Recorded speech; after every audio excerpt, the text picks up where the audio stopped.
Welcome to America's Next Investment, a new era of investing.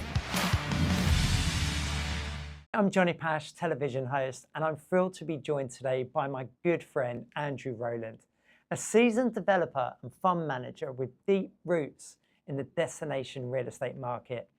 Andrew and his father are the principals of Kona Development Partners. They are a development company, an equity fund manager that creates a unique opportunity for retail investors to own in a big-scale development on Hawaii's Big Island.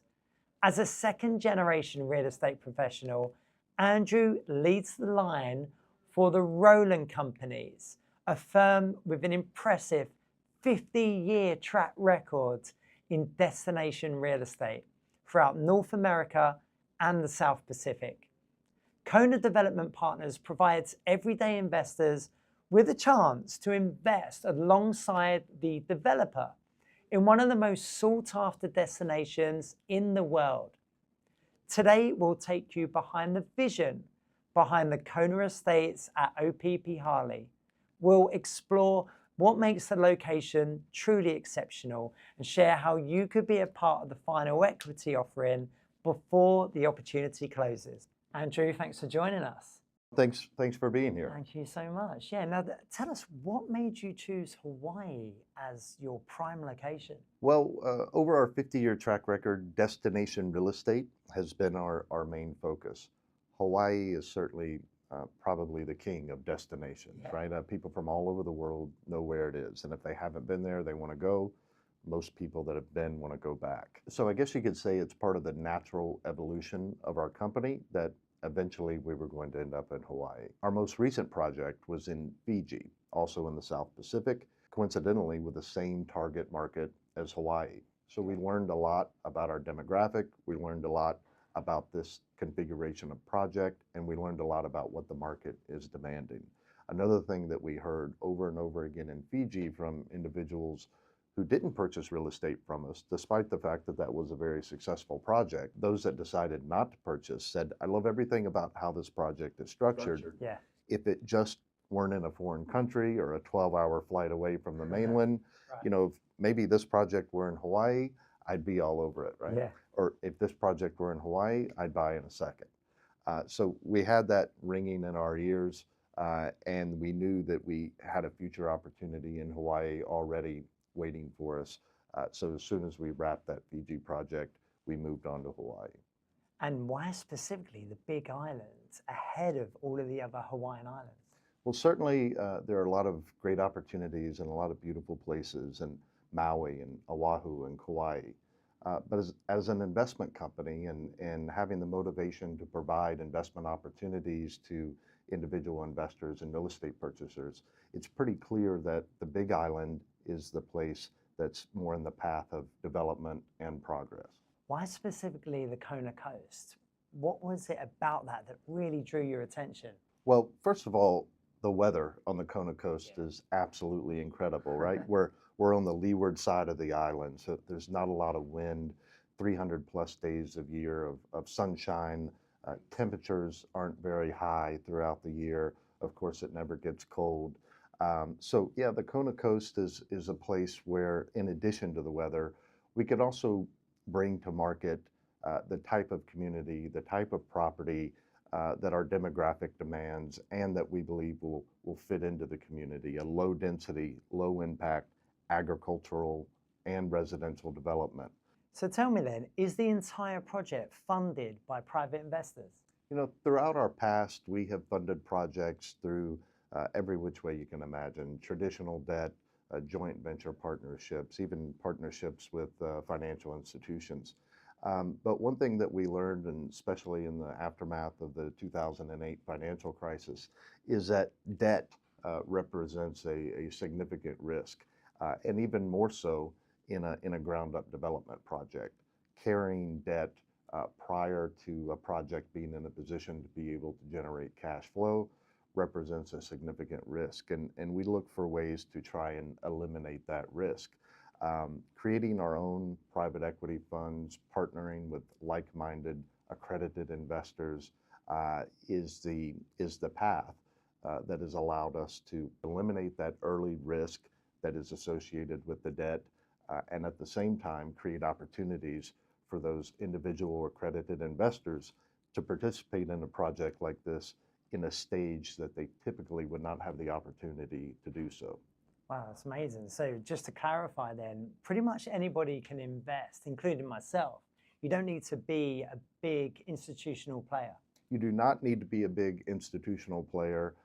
There is one legal requirement that individual investors do need to meet the accreditation status. So for those that don't know, that's a minimum $1 million net worth, excluding your primary residence, or a $200,000 to $300,000 a year or more annual income.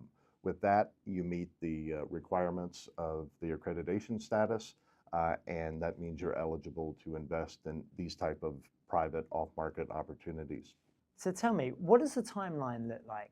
So this is a pre-entitlement opportunity, and we're currently in the process of an environmental impact study, and then we will move from that into final entitlements. This opportunity does require investors and partners to have a longer term horizon and be relatively patient with the portion of capital that they invest. We're probably a year and a half to 2 years away from having properties that would be available for the general public to be able to choose from. So have you faced any opposition or pushback from the project so far? So it's certainly very common in Hawaii that anytime you're developing a community or a property, or sometimes even a single family home, there are certain groups that resist that type of progress and voice their concerns.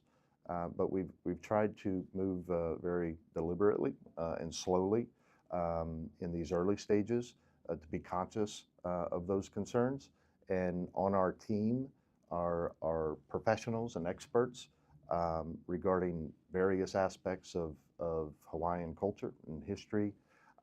Preservation of archaeological sites are paramount. And we also have a community advisory panel that's made up of various Hawaiians in the community that are attuned to those concerns and help advise us and guide us, through those sensitive matters. Okay, so can you walk us through how the development opportunity is structured? So to simplify what can be a relatively complicated process, I can break it down into four steps. The first step is that we raise all of our own capital in the early stages of the project through our own private equity offerings. The second phase is the pre-development and development phase of the project, in which we complete the infrastructure. At that point, we can begin, or simultaneous to that actually, we can begin marketing the project. That's what I believe really separates us from our competition, is our expertise in the area of marketing destination real estate. And then that blends right into the sales phase, which is obviously the point in time that our investors and our partners most look forward to, because that's when the return begins.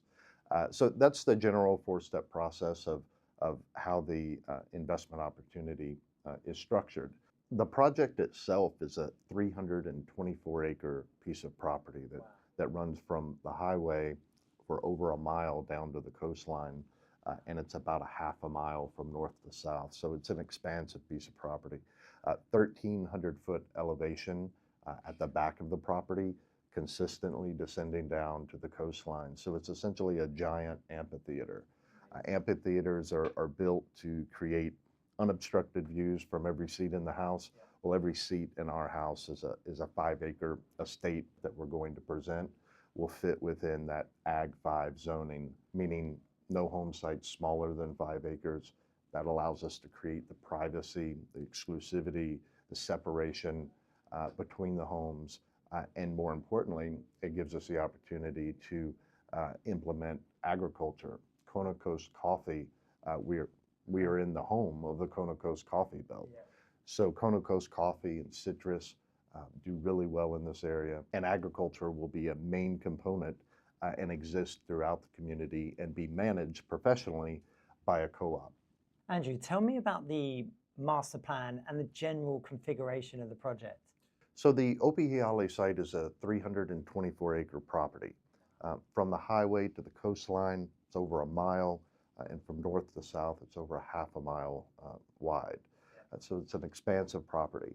At the rear of the property, at the highway level, it's 1,300 feet above sea level, consistently descending down to the coastline. So it's essentially a giant amphitheater providing these unobstructed panoramic views of the Pacific Ocean from every home site. A lot of privacy, a lot of separation between the homes.